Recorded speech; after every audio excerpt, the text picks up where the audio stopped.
Hello friends, welcome to our YouTube channel. In this video, I'm going to tell you about how to fix cannot make phone calls in your iPhone 16 Plus smartphone.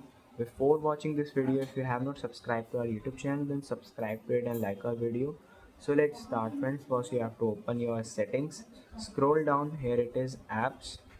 You have to search here phone like this. Click on it, scroll down, click on call forwarding.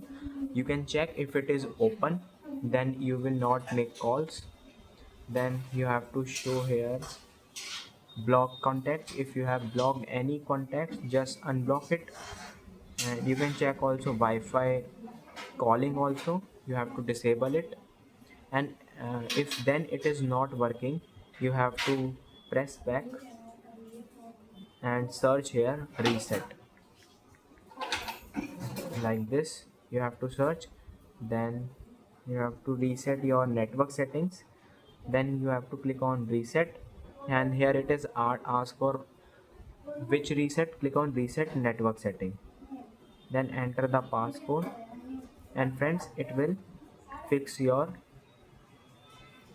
reset network setting. You can see.